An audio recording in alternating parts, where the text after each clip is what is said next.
Before we get started, does anyone want to get out?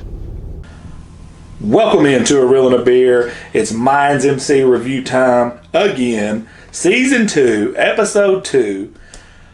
Another episode that knocked it out of the park. I'm going to let Mike lead us today. He took the notes on the episode, and I'm going to be the color guy. Mike's going to be the announcer. I'm going to be the color guy on this one. All right. Well, I mean, we watch this one a little separately. Normally we watch it together and take a little notes and talk about it. Normally we're shoulder to shoulder. But not this time we're separated on this one. Watch a little, a little separate so we could get a little different take on it. Anyway, I guess let's just get started on it. The first thing is you know, as we ended before, is EZ was just about to tell Angel about he knew who killed their mother, and so that's what we kind of start the entire show off with this week. He's sitting down with Angel discussing, you know, who he finds out that Happy was the one that killed his mother, and he's got a lot more evidence than you would have thought. Like, this guy's been really digging for a long time before he tells Angel. Really kind of gets them on the same page. So that's kind of how this one's going to start out. Man, you know, I mean, it really kind of took off from there. I mean, that really kind of, you know, what he said, the tie that binds, you know. The beautiful part about that is he does a fantastic job with cliffhangers from episode to episode to episode that makes you, Kurt Sutter, that is, to draw you into that next episode.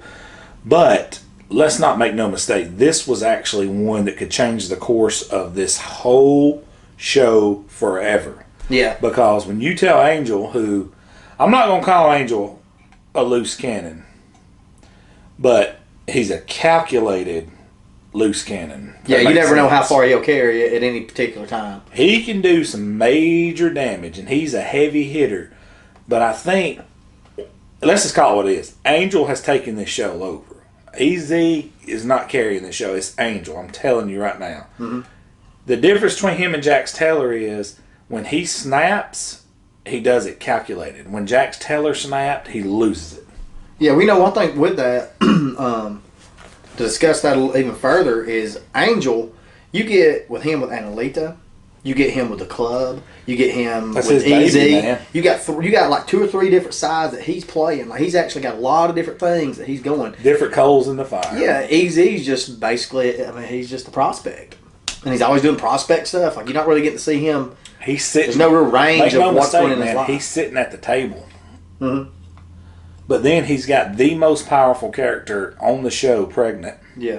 The only really person we're starting to think, you know, EZ, all he had was like, he was in with Emily in the very beginning, the first show. Add another coat to the fire. And now Emily's not even a factor in it. Add another coat to the fire. Because EC was so deep with Potter, it drug fucking Angel in. Yeah. Oh, yeah. There's another coal in the fire. Yeah, dude, he's got a lot of different stuff. Like I said, man, he's a big player in this. But man, you know, moving forward, so with them kind of being more united now, you know, that they finally decide they're going to actually do something about it. I think this whole trip united them back. Yeah, exactly. So that's EZ basically goes to Bishop and the club, tells him that him and Angel is going to go to Stockton. And which brings in where we all know about Stockton and the Sons of Anarchy and everything. To basically just go and deal with some paperwork with him being in prison.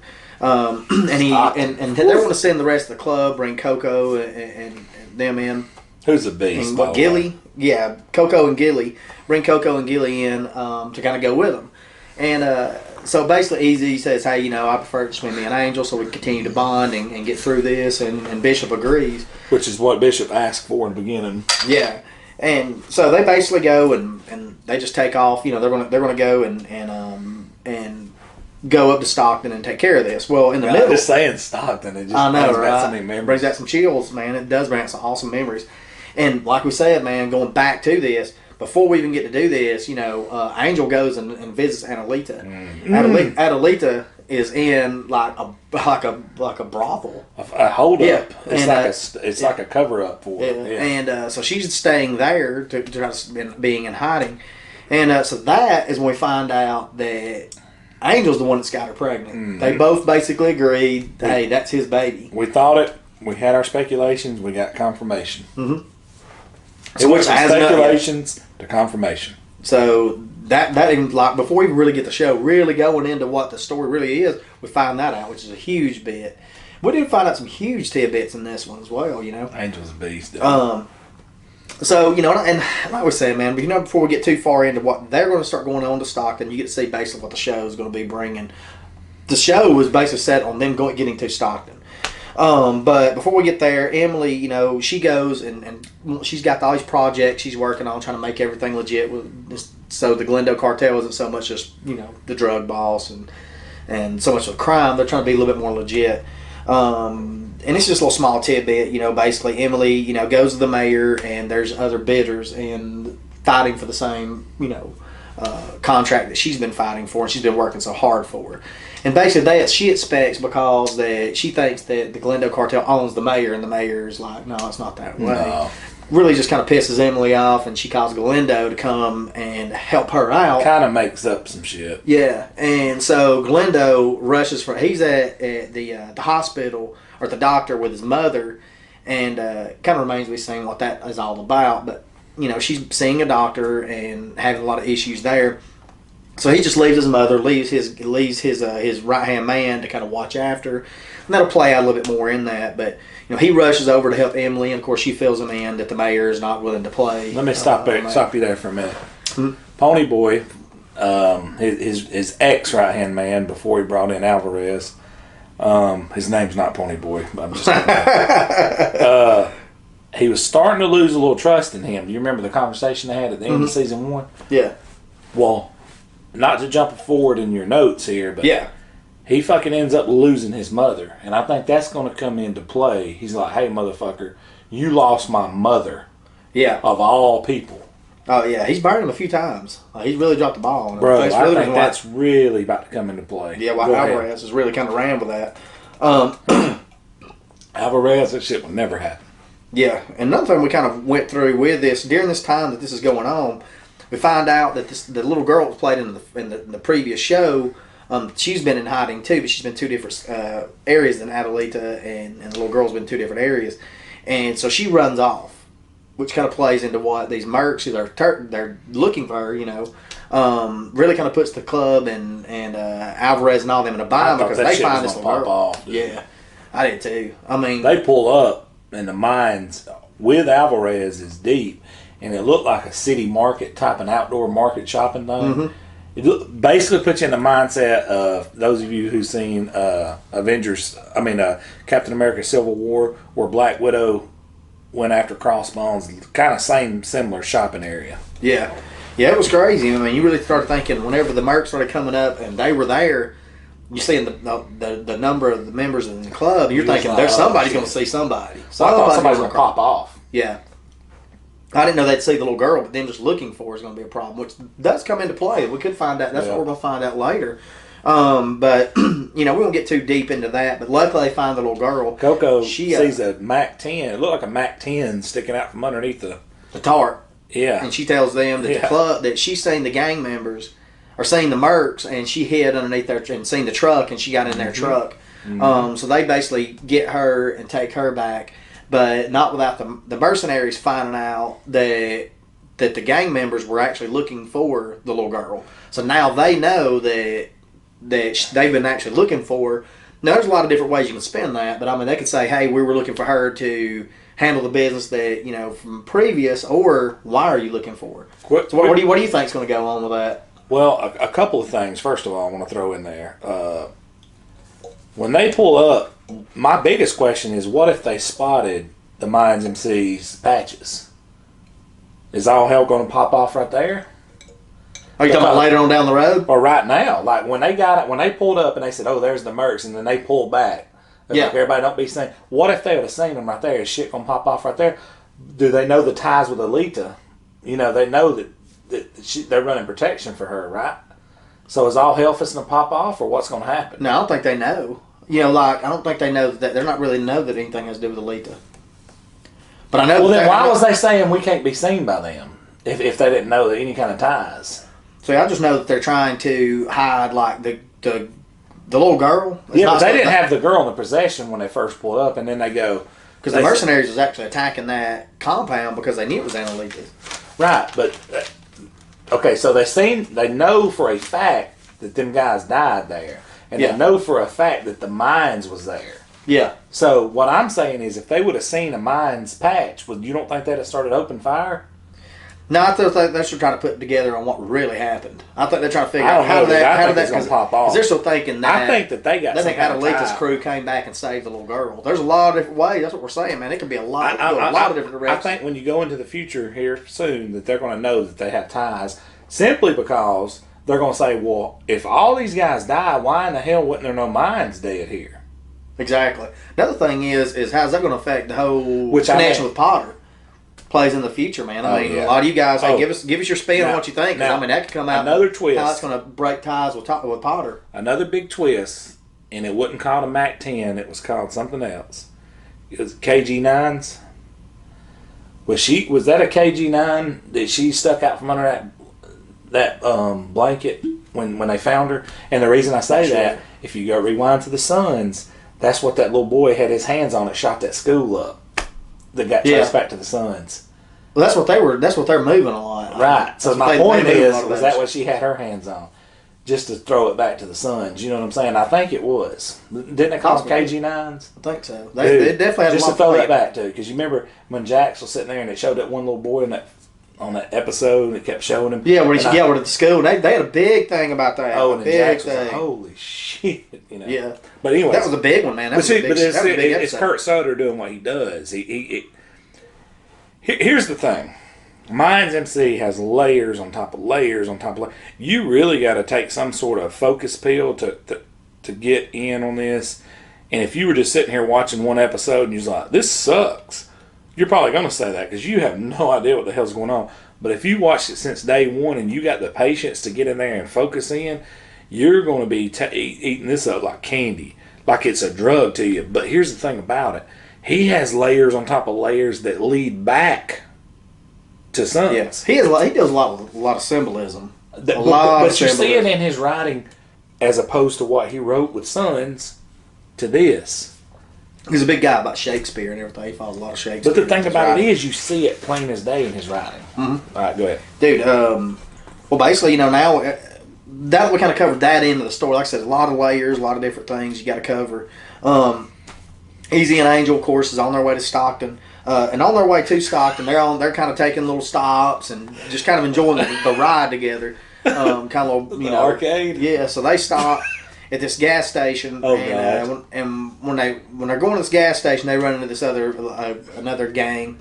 And that's what Bishop had actually talked to them. There's a lot of patches on the way to Stockton, and they run into one, and it's some guys on some crotch rockets. These are white guys. That's weekend warriors. What was it called? It was Swole.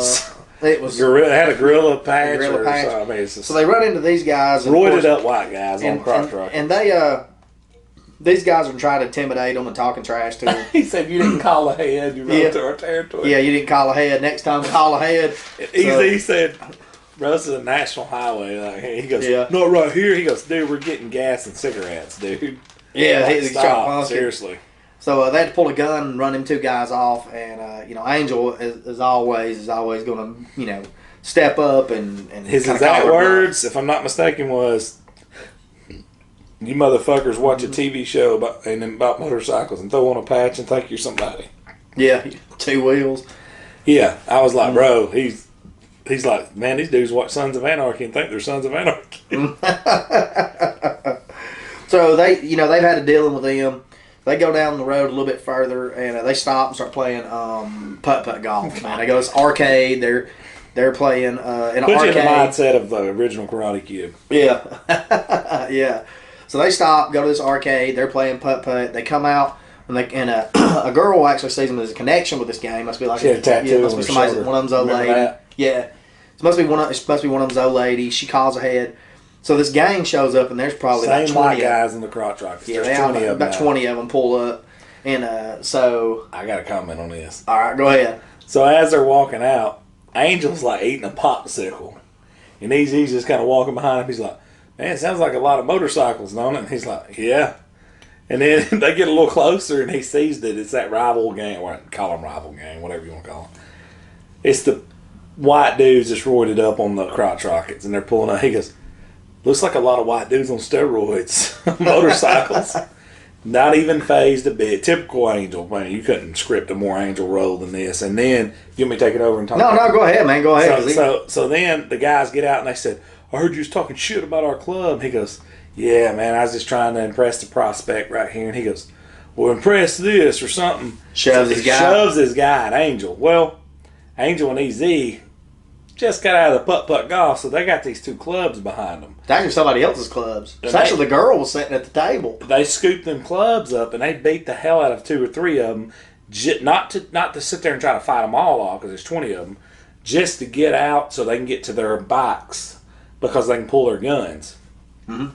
So Angel and EZ gets to their bikes, and they pull their guns out, and then the guy runs over there, and he goes, oh, you think you're a bad motherfucker with a gun. Then Angel goes, yeah, motherfucker, that's why I carry it.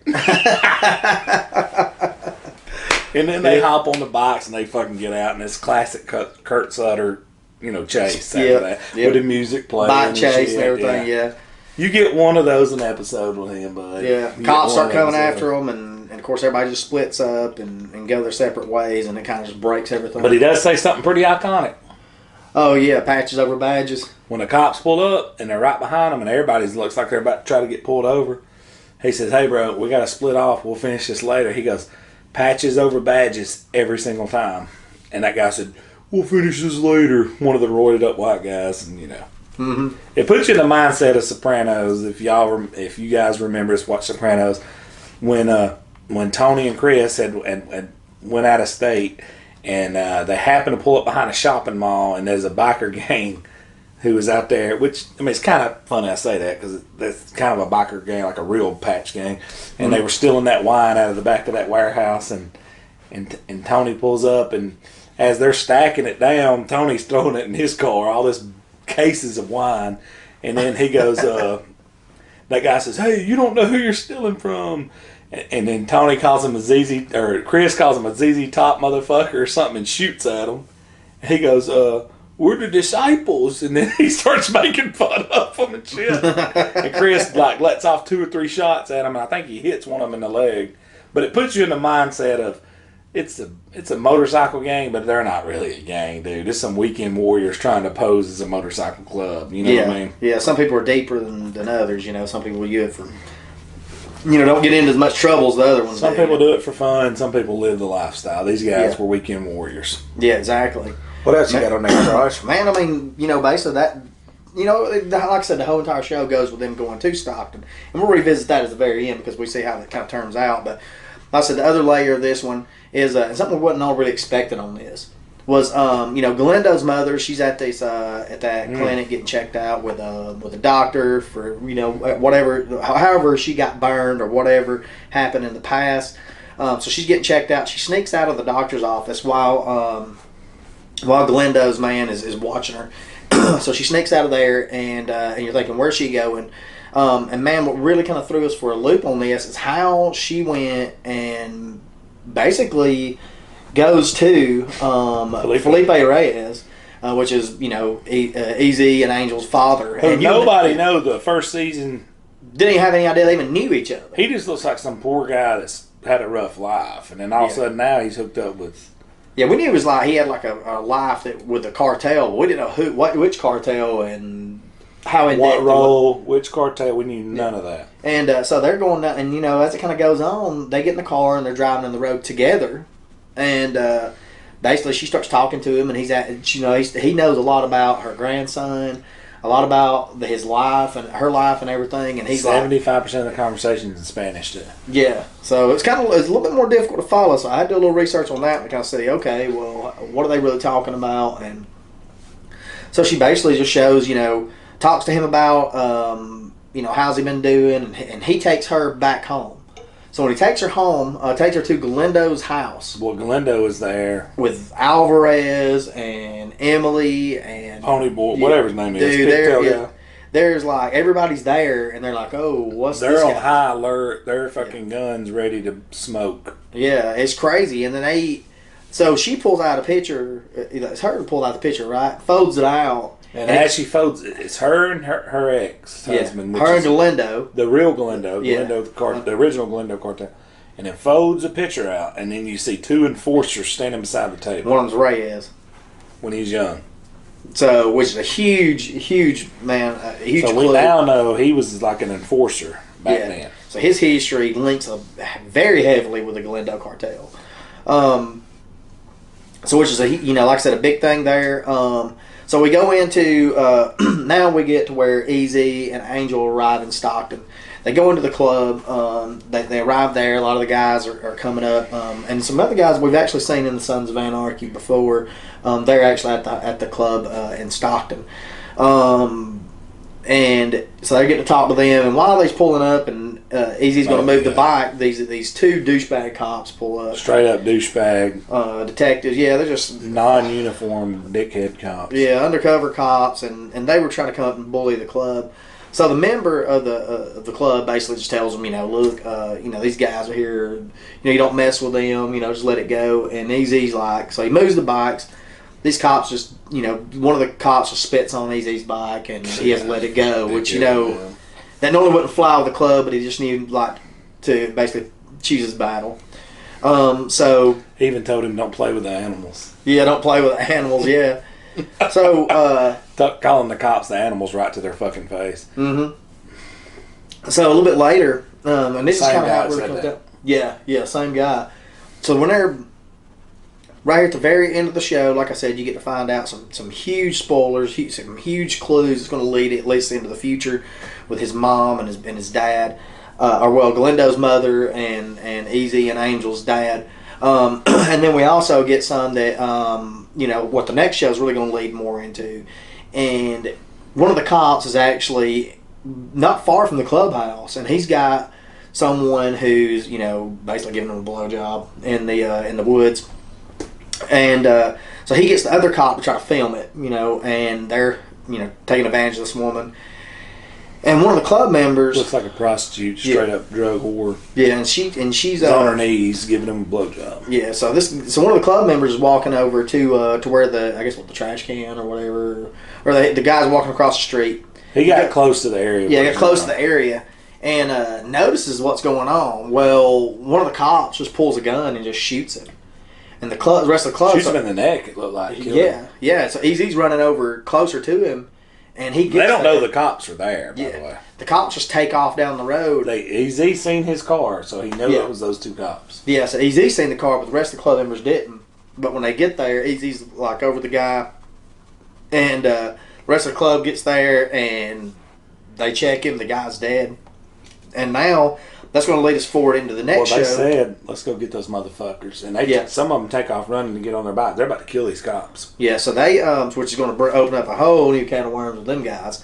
But, that kind of leads us into the next show. That's some things that we're going to be looking forward to, is to see how Easy and Angel, how long they're going to stay in Stockton, how long will they be there. Give us your input on that, because never know how many shows that could lead into with these cops, what doors that opens for them, and what trouble that could bring them into, and what it brings in with Glendo's mother and Reyes, how that's going to play in. Where does Happy come in and all this? We really didn't get to see anything of Happy in this show. They already said they're going to see him. Yeah. So how's that? But they're fisting to go in on Happy. Yeah. Happy won't make it out of. Happy's got about 2 more episodes. He'll be dead. Yeah, something's going to play out with that one. But I think this next show is going to have a lot more to do with the cops and take them away from this Happy situation. A little bit more, I think. It could. I think the cops things will end early in this next episode, but the fallout will come. Yeah. Happy's fucked. Oh yeah, it's coming. It's coming for sure. Nah, and I like Happy. Happy was probably my 3rd favorite character on Sons of Anarchy. He's the one that always had his hands dirty, He was probably my 3rd favorite on Sons of Anarchy. He was a really good character on Sons of Anarchy, but he is fucked. He's grabbing a different bull by the horns now. He is Angel. It's not business. It's more. It's personal. Yeah. Now, and he fucked with the wrong 2 brothers on this right here. Yeah.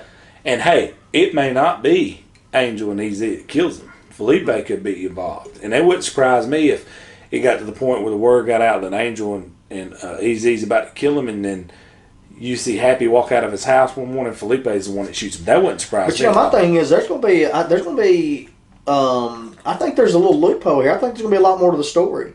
I think Felipe has something to do. Something maybe Felipe done brought the sons into this. I don't think the sons just killed her for no apparent reason. There's going to be a reason how and why she got killed. Something's remained to be seen. But the thing about it is, they don't, because the sons just don't take and kill It's a going to woman. have to be something pretty recent, though, for Happy to do it. Yeah. Not some shit that happened back in the 70s. Yeah, good point. Because, he wasn't even, he was a prospect then. The problem, I mean, like, hell, he wasn't born then, I don't think. I think Happy was like 30-something. Yeah, so... Now, let me tell you this. But there's a lot that's going to probably go on with that. When Happy gets smoked, and he's going to get smoked, all hell is going to break loose with the sons. I think we're going to need that. I think we're going to need that in this show. He's sitting at the table in Charming, of all places. Yeah. Yeah, he's one of the heavy hitters now with the Suns. Because The thing I like Kurt Sutter did with this, and a lot of people wouldn't know this unless they watch The Sopranos, is he didn't take Oakland chapter, or he didn't take Los Angeles chapter. He took a small town, Charming, in California, and he based the show off of Charming. Same thing as Sopranos. He didn't make it out of New York, one of the 5 families in New York. No, he made it out of Jersey. A smaller time, but then he dealt with the real life situation.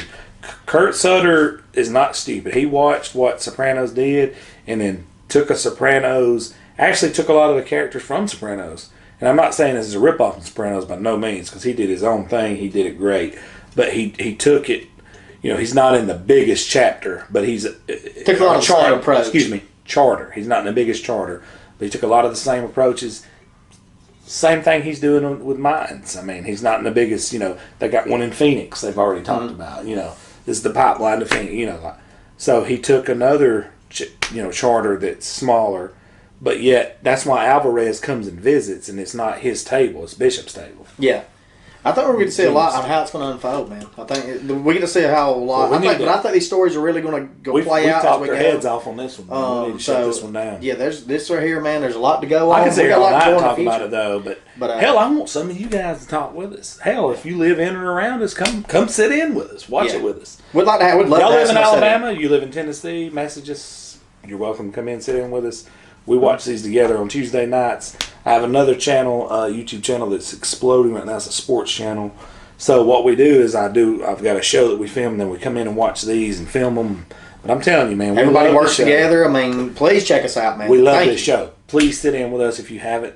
If you're in or around the area and you have comments or want to sit in on the show with the Real and the Beer, you're more than welcome. We want you to. Trailer reactions, man. Just come sit in with us. Love to have tours. Yep. Comment, like, share. This is a Real and a Beer. Mike, you got anything else? That's it, man. Thank you, guys. Please hit the subscribe button.